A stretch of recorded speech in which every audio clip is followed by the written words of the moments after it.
Alors, donc sur l'après 45, bon, Seconde Guerre mondiale, c'est vraiment évidemment, là encore une fois, cette fois-ci un conflit qui d'ailleurs est certainement encore plus mondialisé, hein, la première guerre mondiale, la guerre de 14-18. Et c'est dès, même avant la fin, hein, du conflit, dès la conférence de Yalta, hein, qui va se tenir donc encore à la sortie de l'hiver, hein, 1945, hein, donc février 45, conférence de Yalta. Et cette conférence de Yalta, où vont se retrouver les futurs vainqueurs, hein, donc États-Unis, président Roosevelt, hein, dont on rappellera l'entrée en guerre effectivement le 7 décembre 41, hein, suite à la destruction de la base aéronavale de Pearl Harbor à Hawaï par les Japonais. Donc Roosevelt pour les États-Unis, Churchill, hein, donc, qui était aux affaires après la faillite complète de Chamberlain, de Munich, etc., hein, dès 1940 pour la Grande-Bretagne. Et voilà pour les Occidentaux, si on peut dire. Et puis, évidemment, Staline, hein, qui est là en Crimée, à Yalta, qui invite, les puissances invitantes, évidemment, pour cette conférence. Et c'est là quand même que, si ce n'est un mythique partage du monde, mais enfin quand même, c'est quand même là que comment dire, les grandes lignes, hein, vont être adoptées de ce qui se passera après le conflit. Hein. En février 45, plus personne ne doute que le Troisième Reich va s'effondrer dans les mois qui viennent, hein, évidemment, en tout cas pour la partie européenne du conflit.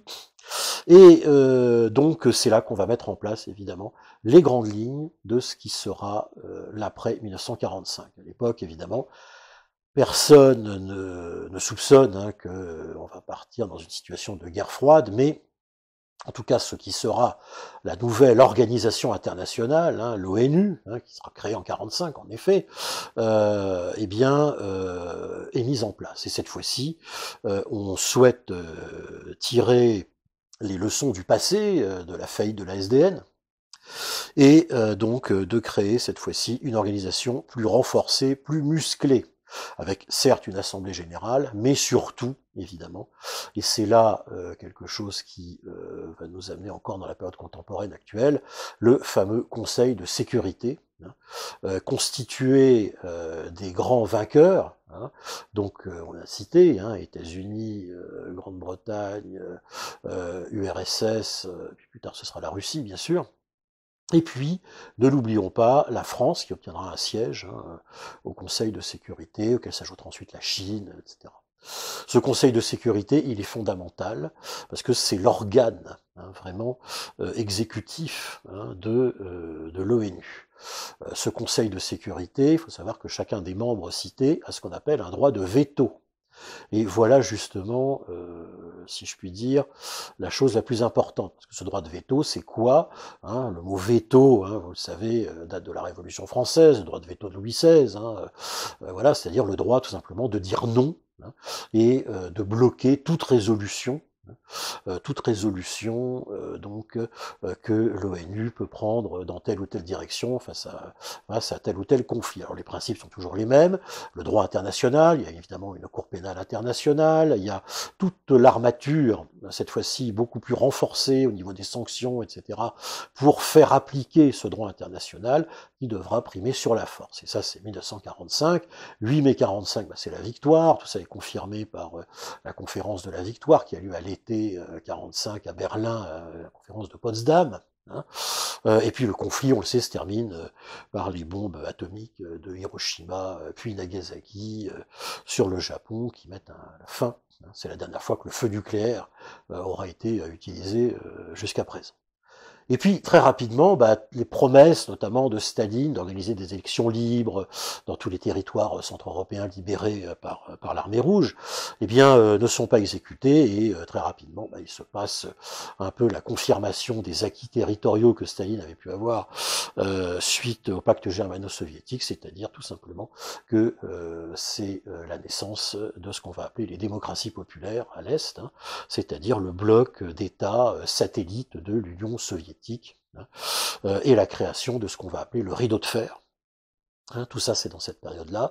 Ce fameux rideau de fer, qui va surtout se concrétiser entre Berlin-Ouest et Berlin-Est, et la naissance en 49 des deux Allemagnes, la République démocratique allemande à l'Est, la République fédérale allemande à l'Ouest, capitale Bonn, République démocratique allemande, capitale Berlin-Est, Berlin étant elle-même divisée en deux par le fameux mur de Berlin qui sera construit un peu plus tard, en 1961.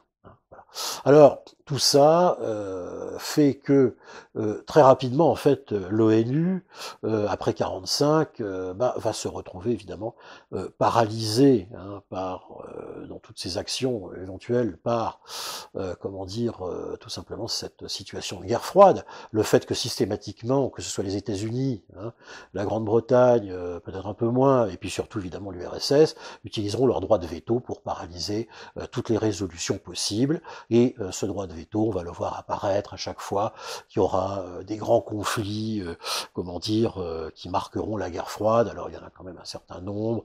Bon, effectivement, il y a un premier conflit qui a lieu, ce qu'on appelle la guerre de Corée, tout de suite, entre 50 et 53, qui va mener à la division des deux Corées. C'est-à-dire qu'en fait, très rapidement après la révolution, communiste chinoise amenant Mao en 49 au pouvoir, cette situation de guerre froide va largement dépasser l'Europe, elle va concerner tout simplement le monde entier. On entre dans ce qu'on appelle une période d'un monde bipolaire, divisé entre l'Ouest et l'Est, et que l'équilibre de la terreur nucléaire va neutraliser. C'est pour ça qu'on parle de guerre froide, c'est-à-dire qu'il y a évidemment des conflits de type guerre chaude, quelque part, des crises graves, qui vont joncher toute cette période, qui est longue, puisqu'elle va quand même, en gros, de 47-48 à 1989, une période assez longue, 40 ans, de paralysie, et là-dedans, l'ONU, effectivement, va apparaître quand même comme un peu secondaire.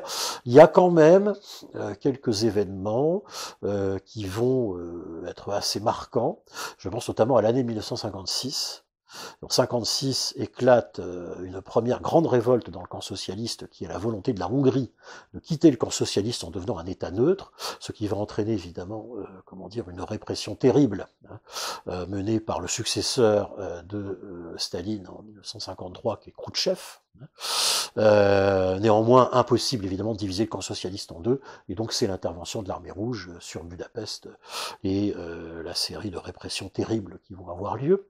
Mais si je pense à l'année 56, c'est pas à cause de ça, puisque là, pour le coup, c'est là que le principe de non-ingérence dans les affaires d'un camp ou de l'autre apparaît, c'est-à-dire qu'effectivement, on peut protester, etc., tout ce qu'on veut, ça, il n'y a pas de problème, mais on ne peut pas s'autoriser le droit d'intervenir dans les affaires de l'autre camp. Le principe de non-ingérence, c'est important. Par contre, là où justement il va y avoir une alliance de circonstances de l'Est et de l'Ouest, eh bien c'est une autre affaire de cette année 56, qui est l'affaire de Suez. Qu'est-ce que c'est que cette histoire de Suez? Eh bien, est arrivé un leader populiste, le général Gamal Abdel Nasser, au pouvoir en Égypte, l'Égypte qui avait son indépendance depuis pas très longtemps. Et l'idée de Nasser était de construire un grand barrage électrique, le barrage d'Assouan, en amont du Nil. Et pour faire financer son barrage, eh bien tout simplement, il installe un droit de péage dans une zone internationale qui était le canal de Suez. Et donc ça provoque effectivement une crise internationale à l'époque, encore une autre. Les Franco-Britanniques décident de mener une opération unilatérale. Oui, c'est une forme d'opération unilatérale, en accord avec le jeune État israélien qui venait de naître, évidemment, à côté. Et cette opération étant de, en gros, reprendre le contrôle du canal, et tout simplement restaurer le passage, etc., et voire faire tomber le régime du colonel Nasser, colonel Nasser, dans un premier temps. Et là, effectivement, les Soviétiques et les États-Unis interviennent, effectivement, par des pressions énormes, pour obliger, effectivement, donc les vieilles puissances coloniales, si on peut dire, France et Grande-Bretagne, de se retirer. Et là, effectivement, là, il y a un moment, en effet, où, disons, les intérêts des deux grands de ce monde bipolaire convergent, effectivement. Voilà. Le cas de Israël, bien sûr, c'est bien sûr de sécuriser d'où son intervention, sa frontière sud. Enfin, c'est un des conflits israélo-arabes que l'on connaît jusqu'à nos jours. Hein. Donc voilà, sinon on a la période de la guerre froide, évidemment, on a la crise des fusées 1962, l'installation des fusées nucléaires par les soviétiques dans l'île de Cuba, Cuba qui en 59 devient un État communiste à quelques centaines de kilomètres des côtes nord-américaines.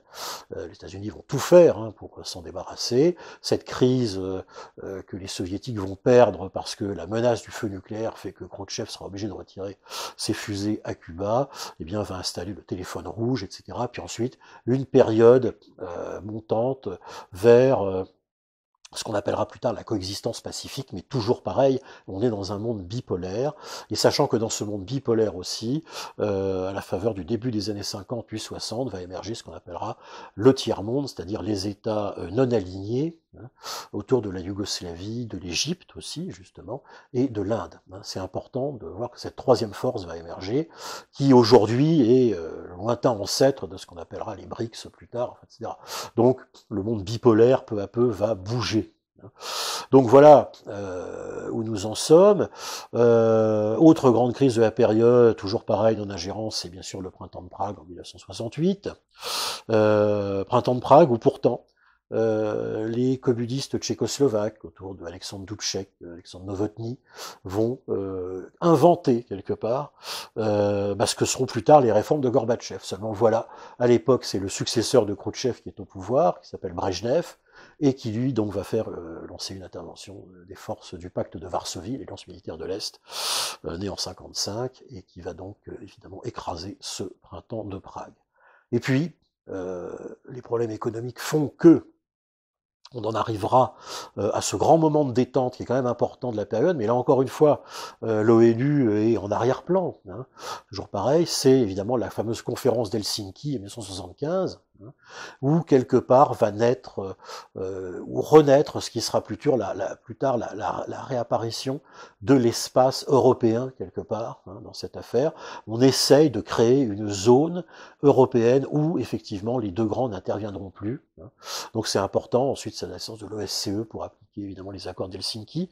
Donc c'est le grand moment de détente, mais rapidement, les problèmes vont réapparaître, crise des euromissiles dès 77, le problème de la course aux armements continue, et puis en 79, l'URSS commet certainement une de ses dernières erreurs stratégiques en décembre 79, en envahissant l'Afghanistan.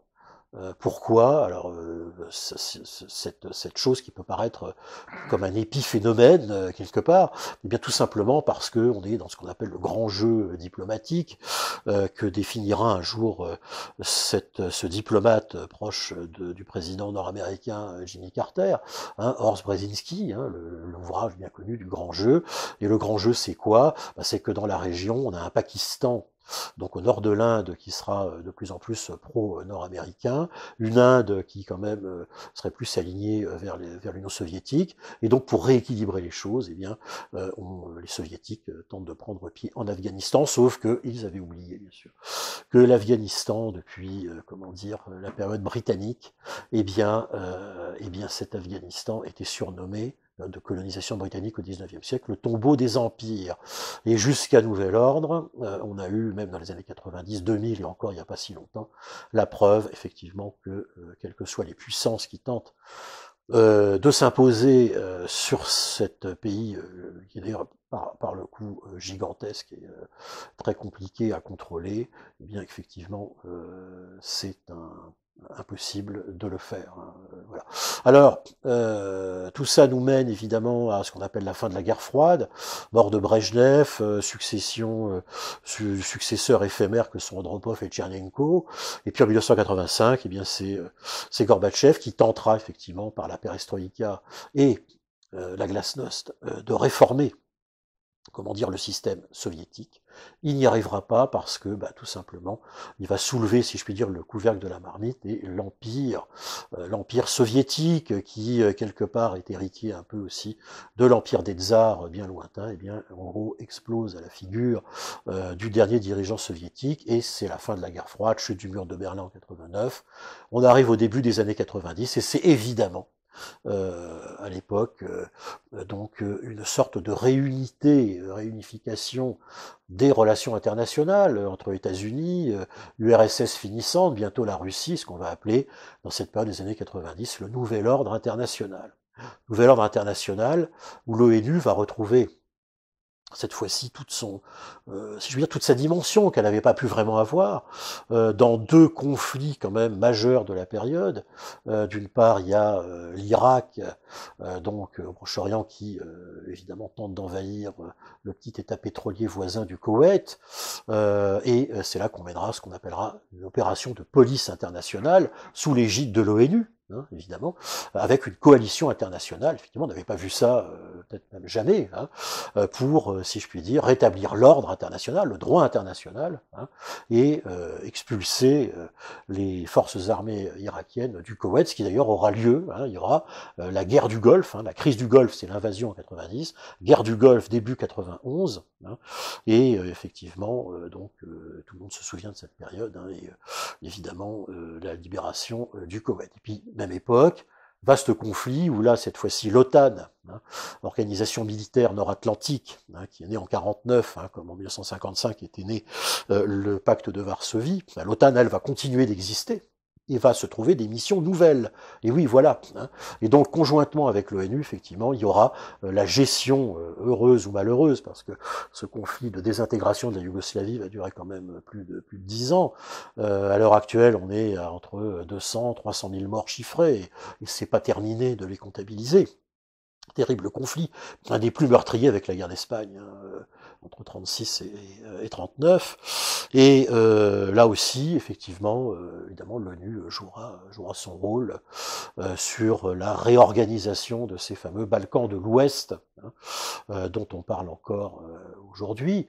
Et évidemment, à partir de 92, avec le passage de la communauté économique européenne à une union européenne, traité de Maastricht 1992, j'insiste toujours là-dessus, c'est important de bien noter les mots, qu'on était avant dans une union douanière économique, une communauté économique, et qu'on passe à une union avec le traité de Maastricht en 92. Hein.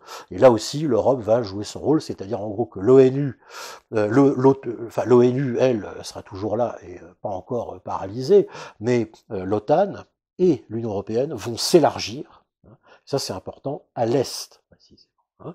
Donc les anciens pays, comment dire, du bloc de l'Est vont rentrer dans l'OTAN, hein, et progressivement, d'abord dans l'OTAN, parce que c'est une protection militaire, hein, et c'est encore quelque chose qui nous implique dans la période actuelle, hein, et puis bien sûr l'élargissement de l'Union européenne progressif tel que on l'a vu, et tout ça va durer dans une période relativement constructive jusqu'au début des années 2000. Et le grand marqueur, c'est les attentats du 11 septembre 2001, où en effet, là, la donne va changer. D'une part, ça va donner naissance à deux guerres. Alors une sur l'Afghanistan qui sera encore patronnée par l'ONU, mais celle, comment dire, d'Irak que va décider donc le président George W. Bush Jr. Hein, sera une opération unilatérale avec une coalition militaire. Hein, et on le sait, cette opération ne sera pas sous le signe de l'ONU, c'est important, parce qu'à cette époque-là, la France utilisera son droit de veto pour la bloquer. C'est le grand discours du ministre des Affaires étrangères de l'époque, Dominique de Villepin, à la tribune des Nations Unies. Un très beau discours d'ailleurs, que l'on peut donner en commentaire de texte, parce que je trouve qu'il est fort intéressant sur l'histoire un peu de la paix européenne, quelque part, qu'on a évoqué dans ces deux petites vidéos. Alors, à partir de là, si je puis dire, rien ne va plus à nouveau. La Russie, désormais, sous le second successeur de Gorbatchev, premier successeur c'est Boris Yeltsin, c'est en gros les années 90, le second successeur c'est Vladimir Poutine, hein, qui est toujours au pouvoir à l'heure actuelle, en 2024, qui lui va renforcer évidemment, rétablir dans un certain sens une forme de puissance militaire et diplomatique, disons de la Russie, pas de l'URSS complètement, mais en partie de la Russie. Et tout ça va nous mener évidemment progressivement vers une nouvelle paralysie de l'ONU, parce qu'à partir de ce moment-là, la Russie va bloquer beaucoup de choses au niveau des relations internationales avec son droit de veto. Quelques signes importants, 2008, hein, où la Russie mène une opération unilatérale pour rétablir l'ordre dans un petit État du Caucase, la Géorgie, qui se rapprochait de l'Occident, qui voulait, un peu comme l'Ukraine actuellement, entrer dans l'OTAN, dans l'Union européenne. Intervention militaire pas que personne n'a vu venir, hein, quelque part à l'été 2008. Au préalable, il y avait eu la normalisation entre guillemets de la Tchétchénie, autre État qui s'était rebellé dans le Caucase. Et puis tout ça va continuer jusqu'en la grande affaire de 2014, qui sera 2014, qui sera évidemment ce qu'on va appeler l'Euromaïdan, la guerre du Donbass, et la reprise par la force de la Russie de la Crimée, qui faisait partie de l'Ukraine, de l'ancienne Ukraine, qui était elle-même une république socialiste soviétique, ne l'oublions pas, mais qui était devenue évidemment un État indépendant, et puis évidemment cette guerre du Donbass, c'est-à-dire ces États russophones de l'Est de l'Ukraine, où va se développer de 2014 à 2022 une guérilla de sécession, et le grand clash qui nous mène à nouveau vers une autre période dans laquelle nous sommes à l'heure actuelle, une période où l'ONU effectivement est bien dépourvue à nouveau, ressemble un peu de plus en plus à une organisation de plus en plus paralysée.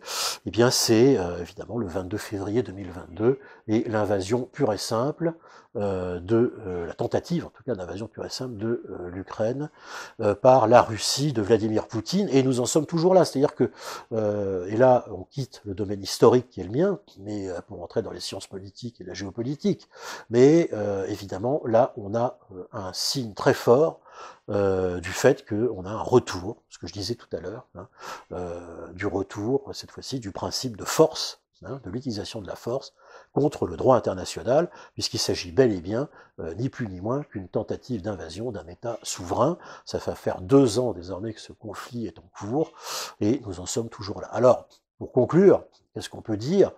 Peut-être qu'on se dirigera, quel que soit l'avenir, ce que nous ignorons à l'heure actuelle, vers une refonte peut-être de l'ONU, mais il est évident quand même que la nécessité de repenser une organisation internationale pour refaire vivre les États pacifiquement entre eux sera très certainement à l'ordre du jour dans, disons, les années qui viennent, probablement, si les choses ne se terminent pas, mal. Voilà.